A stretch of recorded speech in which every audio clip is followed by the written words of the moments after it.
Azerbaijani tour തുടങ്ങുന്നതിന് മുന്നേ നമ്മൾ രാവിലെ ബ്രേക്ക്ഫാസ്റ്റ് കഴിക്കാനായിട്ട് ഇറങ്ങിയതാണ്. നമ്മുടെ ഹോട്ടലിൽ തന്നെ ഉണ്ട് ബ്രേക്ക്ഫാസ്റ്റ്.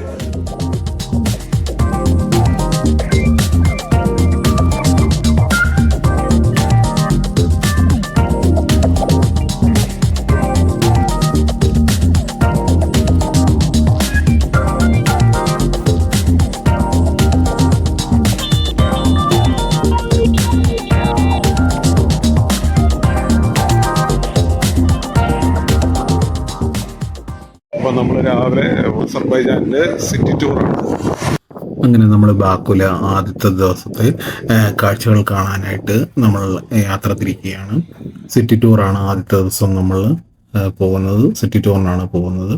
2 വണ്ടികളിലായിട്ടാണ് നമ്മൾ ഈ ഒരു സിറ്റി ടൂർ കാണുന്നതിന് വേണ്ടിയിട്ട് പോകുന്നത്. എല്ലാവരും വാഹനത്തിലെല്ലാം കയറി റെഡിയായി. അപ്പോൾ നമ്മുടെ ഇന്നത്തെ പ്രോഗ്രാം ഞാൻ പറഞ്ഞുതരാം. അപ്പോൾ നമ്മൾ അങ്ങനെ ഫൈനലി ഇന്നലെ രാത്രി അസർബൈജാനിൽ റീച്ചായി ബാക്കുവിലാണുള്ളത്. ഇത് നമ്മൾ സിറ്റി ടൂറിന് പോവുകയാണ്. ഫസ്റ്റ് ഓഫ് ഓൾ നമ്മൾ പോകുന്നത് പിന്നെ ബൊളിവിയയിലേക്ക് പോകും. എൻ്റെ ഓൾഡ് മെമ്മറി ഓഫ് അതായത് നമ്മുടെ റഷ്യ പണ്ട് പിന്നെ അസർബൈജാൻ എന്ന രാജ്യം റഷ്യയിലായിരുന്നു. പിന്നീടത് പിന്നെ ഈ സോവിയറ്റ് യൂണിയനിൽ അവർ മാറിയിട്ട് ഒരു സ്വതന്ത്ര രാജ്യമായി മാറിയതാണ്, മനസ്സിലായിട്ട്. അപ്പോൾ അതിൻ്റെ ഭാഗമായിട്ടുള്ള ഒരുപാട് മെമ്മറീസ് ഉണ്ട്. അതായത്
അസർബൈജാനിലെ സിറ്റി ടൂറിൻ്റെ ഭാഗമായി നമ്മൾ ആദ്യം കാണാനെത്തിയത് ഫ്ലെയിം ടവറാണ്. ഈ ഫ്ലെയിം ടവറിലെ ഏറ്റവും ഉയരമുള്ള ഗോപുരത്തിൻ്റെ ഉയരം 182 മീറ്ററാണ്. 3 കെട്ടിടങ്ങളിൽ തെക്ക് കിഴക്ക് പടിഞ്ഞാറ് 33 നിലകളിലായി 130 റെസിഡൻഷ്യൽ അപ്പാർട്ട്മെൻറ്റുകൾ, 250 മുറികളും 61 സർവീസ് അപ്പാർട്ട്മെൻറ്റുകളും അടങ്ങുന്ന ഒരു ഫയർ മൗണ്ട് ഹോട്ടൽ ടവറും 114 ചതുരശ്ര മീറ്റർ ഓഫീസ് സ്ഥലവും ഓഫീസ് ബ്ലോക്കുകളും ഇതിൽ ഉൾപ്പെടുന്നു. ഫ്ലെയിം ടവറുകൾ പൂർണ്ണമായും LED സ്ക്രീനുകളാൽ മൂടപ്പെട്ടിരിക്കുന്നു. അത് തീയുടെ ചലനം പ്രദർശിപ്പിക്കുന്നു. അത് നഗരത്തിൻ്റെ ഏറ്റവും ദൂരമുള്ള സ്ഥലങ്ങളിൽ നിന്ന് പോലും നമുക്കിത് കാണാൻ സാധിക്കും. 3 ഫ്ലെയിം ടവറുകളുടെ മുൻഭാഗങ്ങൾ 10,000-ലധികം ഹൈ പവർ LED ലുമിനിയറുകൾ ഉപയോഗിച്ച് വലിയ ഡിസ്പ്ലേ സ്ക്രീനുകളായി പ്രവർത്തിക്കുന്നു. അസർബൈജാൻ എന്ന രാജ്യത്തിൻ്റെ ഫോട്ടോസുകളെല്ലാം നമ്മൾ കാണുമ്പോൾ എല്ലാ ഫോട്ടോയിലും ഈ ഒരു ടവറിൻ്റെ ചിത്രങ്ങൾ നമുക്ക് കാണാൻ സാധിക്കും. രാജ്യത്തെ പ്രതിനിധീകരിക്കുന്ന കാര്യമാണ് ഫ്ലെയിം ടവർ. കാരണം ഇവരെ ഏറ്റവും കൂടുതൽ വിശ്വസിക്കുന്നത് തീനെയാണ്, ഫയർ. ലാൻഡ് ഓഫ് ഫയർ എന്നാണ് അസർബൈജാനെ പറയുന്നത്. അതുകൊണ്ടാണ് എപ്പോഴും ഇവർ ഫ്ലെയിം ചെയ്തുകൊണ്ടിരിക്കും. കാരണം ഇവിടെ അത്യാവശ്യ ടെമ്പിളും കാണുമ്പോൾ ഇവിടെ അത്രയും ഗ്യാസിൻ്റെ ഇന്ധന റിസോഴ്സുകൾ ഈ നാട്ടിൽ കൂടുതലുള്ളത് കൊണ്ടാണ്. ഫ്ലെയിം ടവർ കണ്ടിട്ട് നമ്മൾ അടുത്തതായിട്ട് കാണാൻ പോകുന്നത് മർത്തീസ് ലൈൻ അഥവാ രക്തസാക്ഷികളുടെ പാത കാണുന്നതിന് വേണ്ടിയിട്ടാണ് നമ്മൾ പോകുന്നത്. റഷ്യയുമായിട്ടുള്ള യുദ്ധത്തിൽ മരിച്ചവരുടെ ശവകുടീരങ്ങളാണ് ഇവരിത് കാത്തു സൂക്ഷിക്കുകയാണ് ഇപ്പോഴും. അസർബൈജാന്റെ സ്വാതന്ത്ര്യത്തിനായി പോരാടിയ ധീരരായ ആത്മാക്കളെ ഓർക്കുന്നതിന് വേണ്ടിയിട്ടാണ് രക്തസാക്ഷികളുടെ പാത ഇവർ നിർമ്മിച്ചിരിക്കുന്നത്.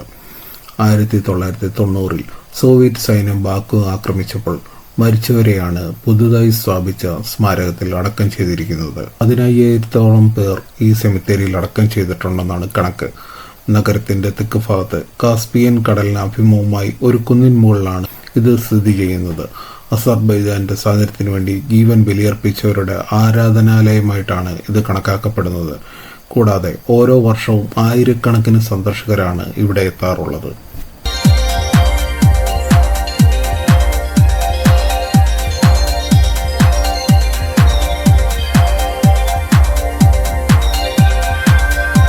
ഇപ്പോൾ നമ്മൾ നിൽക്കുന്നത് അസർബൈജാനിലെ ബാക്കുവിലെ യൂണിറ്റി ഓഫ് ഫയറിന് മുന്നിലാണ്. യൂണിറ്റി ഓഫ് ഫയർ, അസർബൈജാനിലെ ബാക്കുവിലെ യൂണിറ്റി ഓഫ് ഫയറിൻ്റെ കാഴ്ചകളാണ് ഇപ്പോൾ കാണുന്നത്. ഈ തീ ഇങ്ങനെ അണയാതെ അവർ സംരക്ഷിക്കുകയാണ്.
അപ്പോൾ ഇവിടുത്തെ കാഴ്ചകളെല്ലാം നിൽക്കെല്ലാം ഇഷ്ടമായെന്ന് കരുതുന്നു. ഇവിടെ നല്ല കാറ്റാണ്, അതുകൊണ്ട് ക്യാപ്പ് തിരിച്ചു വെച്ചിരിക്കുന്നത്. ഇനി നമ്മൾ പോകുന്നത് ലിറ്റിൽ വെനീസിലേക്കാണ്. അപ്പോൾ ലിറ്റിൽ വെനീസിലെ കാഴ്ചകൾ ഒന്ന് കാണാം.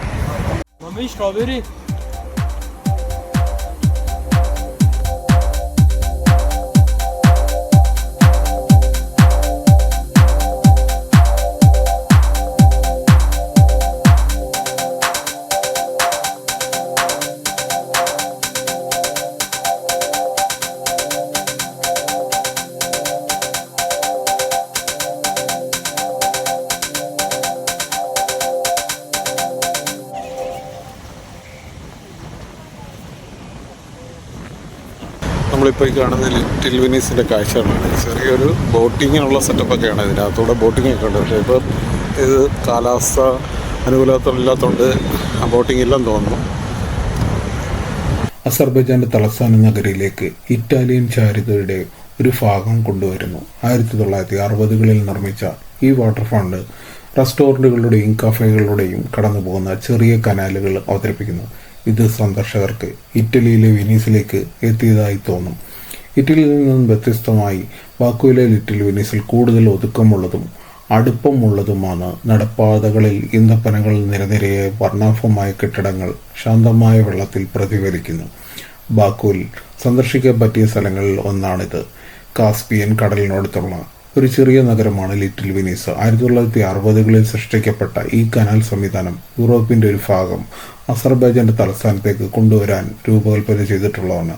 വർഷങ്ങളായി ഈ ശ്രമത്തിൻ്റെയും സൗന്ദര്യത്തിൻ്റെയും പ്രതീകമായി മാറിയിരിക്കുകയാണ്. സന്ദർശകർക്ക് അതിൻ്റെ ശാന്തമായ വെള്ളത്തിലൂടെ നടക്കാനോ ബോട്ട് സവാരി ചെയ്യാനോ ഇവിടെ അവസരം നൽകുന്നു.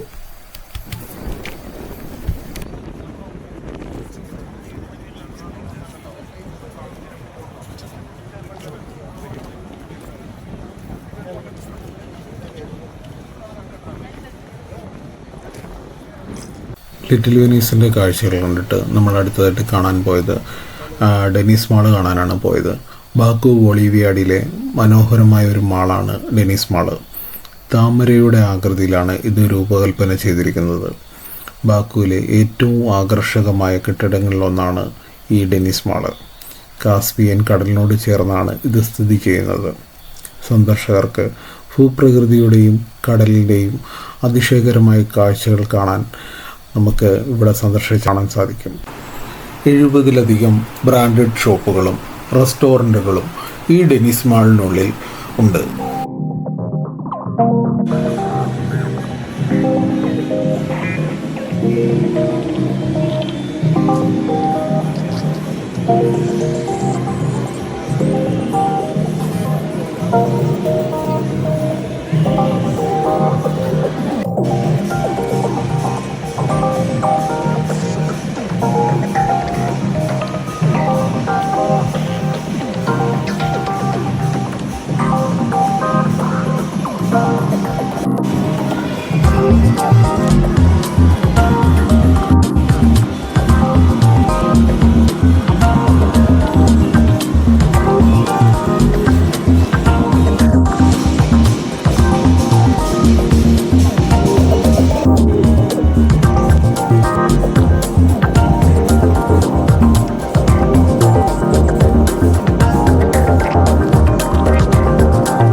എന്തായാലും ഷോപ്പിംഗ് ചെയ്തില്ല. ഇവിടെയൊക്കെ നല്ല റേറ്റ് ആയിരിക്കും. നമുക്ക് ഷോപ്പിങ്ങിനായിട്ട് വേറെ നാളെ പറ്റി നല്ലവർ ഇറങ്ങുന്നുണ്ട്. അപ്പം നമുക്ക് ഷോപ്പിങ്ങിൻ്റെ ഇവിടുത്തെ കാഴ്ചകളെല്ലാം നമുക്ക് കാണാം. സൂപ്പർ മാർക്കറ്റിനകത്തോട്ടൊന്ന് കയറുന്നത് അല്ലെങ്കിൽ പൈസയ്ക്ക് പറയുന്നത് മനാത്തെന്നാണ്. ഒരു മനാത്ത് എന്ന് പറയുന്നത് ഇതൊക്കെ ഇപ്പം 18 മനാത്താണ്. അങ്ങനെ നമ്മൾ ഡെനിസ് മാളിലെ കാഴ്ചകൾ കണ്ടിട്ട് നമ്മൾ ഇറങ്ങി. ഇനി നമ്മൾ പോകുന്നത് ഓൾഡ് ബാക്കു സിറ്റി കാണുന്നതിന് വേണ്ടിയിട്ടാണ്.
ഓൾഡ് ബാക്കുവിൻ്റെ കാഴ്ചകളാണത്. ഓൾഡ് ബാക്കു സിറ്റിയുടെ കാഴ്ചകളാണ് ഇപ്പോൾ നിങ്ങൾ കാണുന്നത്.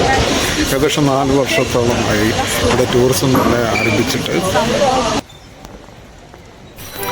ബാക്കുവിൻ്റെ പഴയ നഗരം ചരിത്രവും വാസ്തുവിദ്യ സൗന്ദര്യവും കൊണ്ടും സമ്പന്നമാണ് ബാക്കു ഓൾഡ് സിറ്റി. ഇത് സന്ദർശകർക്ക് അസർബൈജാൻ്റെ ഭൂതകാലത്തിലേക്ക് ഒരു നേർക്കാഴ്ച നൽകുന്നു. ഇടുങ്ങിയ തെരുവുകളിലൂടെ സഞ്ചരിക്കുമ്പോൾ കാലത്തിൻ്റെ പരീക്ഷണമായി നിലകൊള്ളുന്ന പുരാതന കെട്ടിടങ്ങളും പള്ളികളും കൊട്ടാരങ്ങളും ആരെയും ആകർഷിക്കാതിരിക്കില്ല. 2000 യുനെസ്കോയുടെ ലോക പൈതൃക സൈറ്റായി നാമകരണം ചെയ്തിട്ടുള്ളതാണ്.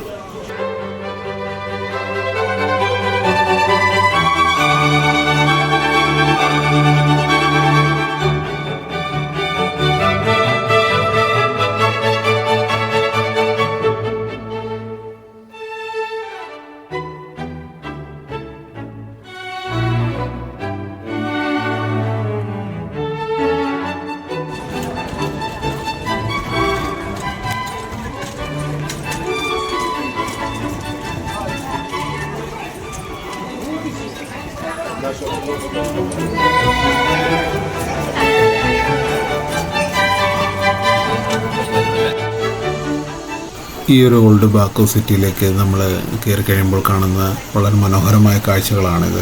ധാരാളം ചിത്രങ്ങളൊക്കെ ഇങ്ങനെ വിൽപ്പനയ്ക്കായിട്ട് വെച്ചിരിക്കുന്നതാണ് നമ്മളിപ്പോൾ കാണുന്നത്. അതോടൊപ്പം തന്നെ ധാരാളം കരകൗശല വസ്തുക്കൾ ഒക്കെ ബാക്കുവിൻ്റെ പടങ്ങളോട് കൂടിയ ചെറിയ ചെറിയ ഗിഫ്റ്റുകളും ചെറിയ പാവക്കുട്ടികൾ അങ്ങനെയുള്ള ബാക്കുവിൻ്റെ ലോഗോയുള്ള ചെറിയ നാണയം ഇവിടെ വരുന്ന സഞ്ചാരികൾ വാങ്ങുന്നതിന് വേണ്ടി വിൽപ്പനയ്ക്കായിട്ട് വെച്ചിരിക്കുന്നതാണ്.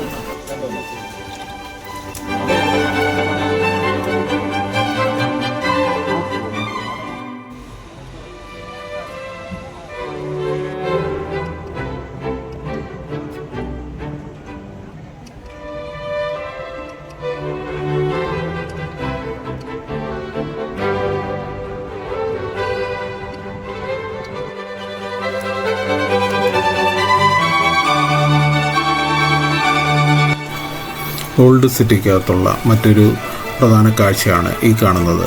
മെയ്ഡിൻ ടവർ എന്നാണ് ഇതിനെ അറിയപ്പെടുന്നത്. അസർബൈജാനിലെ കറൻസി നോട്ടുകളിലെല്ലാം ഈ ഒരു ടവറിൻ്റെ ചിത്രങ്ങൾ നമുക്ക് കാണാൻ സാധിക്കും. ഇതിനകത്തൊരു കിണറുണ്ട്. 21 മീറ്ററുള്ള ഒരു കിണറും ഇതിനുള്ളിലുണ്ട്. ധാരാളം സഞ്ചാരികളാണ് ഈ ഒരു ടവറും മറ്റും കാണുന്നതിന് വേണ്ടിയിട്ട് ഇവിടെ എത്താറുള്ളത്. യുനെസ്കോയുടെ പൈതൃക പട്ടികയിൽ ഇടം പിടിച്ച ഒരു സ്ഥലം കൂടിയാണ് ഈ കാണുന്ന മെയ്ഡിൻ ടവർ.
നമ്മുടെ പഴയ ഫോണുകളൊക്കെയാണ് ഈ കാണുന്നത്. പഴയ ഫോണ്, പൊളാഡിൻ്റെ ക്യാമറ, VHS ക്യാമറ.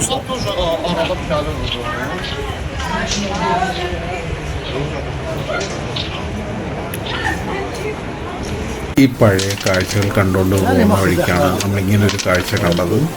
ഇവർ രണ്ടുപേരും ചേർന്ന് എന്തോ ഒരു വലിയ ഗെയിം കളിക്കുകയാണ്.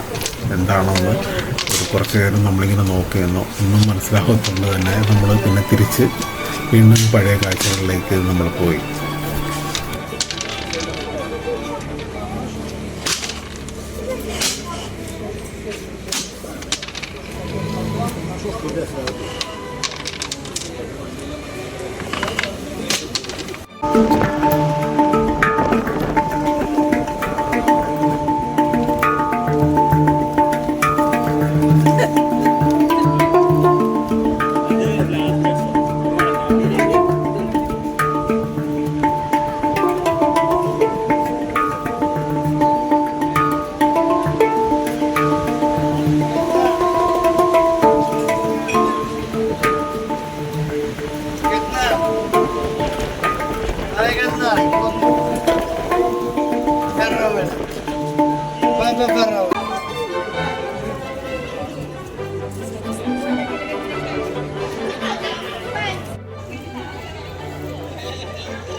നമ്മളിപ്പോൾ ഇവിടെ ഒരു സ്ട്രീറ്റ് വന്നിരിക്കുകയാണ്. ഫുഡ് സ്ട്രീറ്റും ഷോപ്പിങ്ങും എല്ലാം ഉണ്ട്. നമുക്കത് ഒന്ന് കാണാം. ഓൾഡ് ബാക്കു സിറ്റിയുടെ കാഴ്ചകളെല്ലാം കണ്ടിട്ട് നമ്മൾ പിന്നീട് പോയത് അതിന് തൊട്ടടുത്തായിട്ട് തന്നെ സ്ഥിതി ചെയ്യുന്ന ഒരു സ്ട്രീറ്റാണ്. ഈ ഒരു സ്ട്രീറ്റിൻ്റെ പേര് നിസാമി സ്ട്രീറ്റ് എന്നാണ്. ഈ സ്ട്രീറ്റിന് നിസാമി എന്ന് പേര് വരാനുള്ളൊരു കാരണം പേർഷ്യൻ പോയറ്റായ നിസാമി ഗോഞ്ചാമി എന്ന ആളുടെ ബഹുമാനാർത്ഥമാണ് ഇവിടെ ഇതിന് നിസാമി സ്ട്രീറ്റ് എന്ന് പേര് വന്നത്. ഇത് 1913 ഈ സ്ട്രീറ്റ് നിർമ്മിച്ചത്.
ഇവിടെ ഒരു പെൺകുട്ടി മേക്കപ്പ് ഇട്ടുകൊണ്ടിരിക്കുന്ന ഒരു പ്രതിമയുണ്ട്.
ധാരാളം ആളുകളാണ് ഈ വൈകുന്നേരങ്ങളിൽ ഈ സ്ട്രീറ്റിൽ കൂടെ നടക്കാൻ പോകുന്നതിന് വേണ്ടിയിട്ട് എത്തിയിരിക്കുന്നത്. സ്വന്തം വളർത്തു നായ്ക്കളുമായിട്ട് നടക്കാനെത്തുന്ന ആളുകളുമുണ്ട് ഇവിടെ.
അങ്ങനെ അസർബൈജാനിലെ ആദ്യത്തെ ദിവസത്തെ കാഴ്ചകളെല്ലാം കണ്ട് നമ്മൾ റൂമിലേക്ക് മടങ്ങുകയാണ്.